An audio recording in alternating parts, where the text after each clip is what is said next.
Assalamualaikum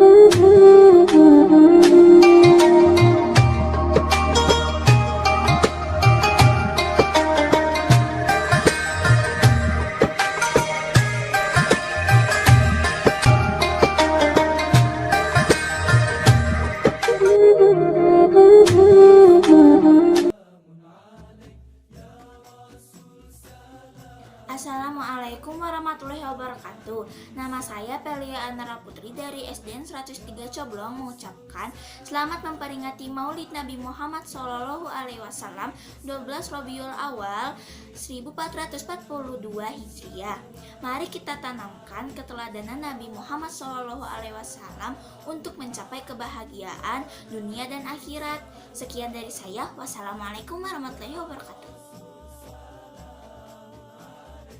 Nama saya Pelia Anara Putri dari kelas 6 nomor absen 28 akan menceritakan tentang keteladanan dari Nabi Muhammad SAW. Pasti kalian sudah tahu bahwa Nabi Muhammad SAW adalah Nabi ke-25 atau Nabi terakhir. Beliau sejak kecil sudah menjadi yatim piatu. Oleh sebab itu beliau sangat menyayangi dan mencintai anak yatim dan menganjurkan umatnya untuk menyayangi, mencintai, dan mendidik anak yatim.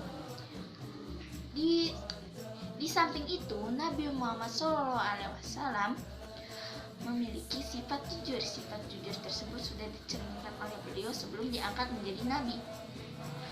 Dan pada usia remaja, beliau diminta bantuan oleh pamannya untuk mengantarkan barang-barang Siti Khadijah bin Khuwailid yang kaya raya dan terhormat di Mekah.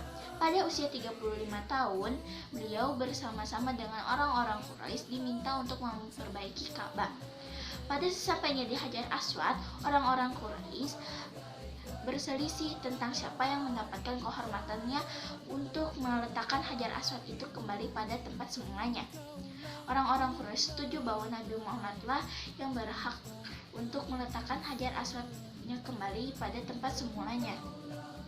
Namun Nabi Muhammad SAW memberikan saran yang belum terpikirkan oleh mereka, yaitu mengambil selembar selendang dan meletakkan Hajar Aswad itu di tengah-tengah dan meminta para pemuka tabilah untuk memegang ujung-ujungnya sesampainya di Hajar Aswad. Sesampainya di Hajar Aswad, Nabi Muhammad SAW meletakkan Hajar Aswad tersebut pada tempatnya semula, sehingga Nabi Muhammad SAW dapat dipercaya oleh penduduk Mekah. Sifat dapat dipercaya dan kejujuran Nabi Muhammad SAW membuat umat, kaum, dan kerabat-kerabat terdekatnya sangat menyayanginya, sehingga Allah Subhanahu wa Ta'ala memberikan gelar kepada Nabi Muhammad SAW, yaitu gelar Al-Amin, yang artinya dapat dipercaya. Selain memiliki gelar Al-Amin dan memiliki sifat jujur dan juga dapat dipercaya, Nabi Muhammad SAW memiliki sifat penyayang, yaitu terhadap keluarga, cucu, kerabat, dan juga orang tua. Pada zaman jahiliyah, penduduk Mekah sangat tidak menghargai kaum wanita. Namun Nabi Muhammad SAW membawa putrinya Fatimah mengelilingi Ka'bah sambil to'am.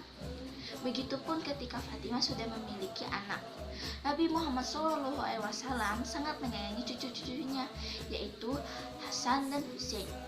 Pada saat itu Nabi Muhammad SAW mencium cucunya, yaitu Hasan bin Ali.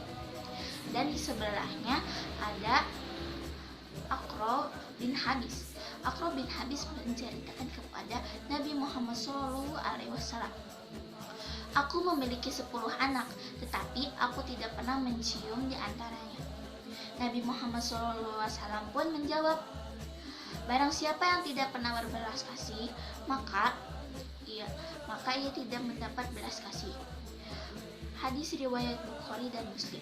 Begitupun Nabi Muhammad SAW mengajarkan dalam hadis Uqsi tersebut, di situ ada Ibnu Has itu, amal apakah yang Allah Subhanahu wa Ta'ala sangat menyukainya?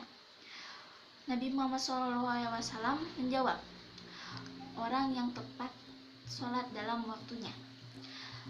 Apalagi Ibnu Hazm berceritakan seperti itu. Berbaktilah kepada kedua orang tua. Lalu apa lagi? Itu jihad fisabilillah. Lalu setelah itu, selain Nabi Muhammad SAW memiliki sifat penyayang, jujur, dapat dipercaya, Nabi Muhammad SAW memiliki sifat cinta lingkungan, yaitu Nabi Muhammad SAW hemat dalam penggunaan air dan menganjurkan kepada umat manusia untuk tidak melakukan kerusakan yang ada di bumi. Jadi, jika kalian bertanya apa misi dakwah Nabi Muhammad SAW, yaitu misinya adalah untuk mengubah orang-orang jahiliyah menjadi orang-orang yang sejahtera dan ramah sesuai agama tauhid. Apa agama tauhid itu? Yaitu agama yang meyakini bahwa Allah Subhanahu wa Ta'ala adalah Tuhan yang Maha Esa. Misi kedamaian dunia dari dakwanya Nabi Muhammad SAW bukan hanya untuk penduduk Mekah, tetapi untuk dunia. Jadi sekian dari saya. Wassalamualaikum warahmatullahi wabarakatuh. Jangan lupa ambil kiprahnya ya teman-teman. Ya Nabi salam alaika, Ya Rasul salam alaika, Ya Habib salam alaika, salawatullah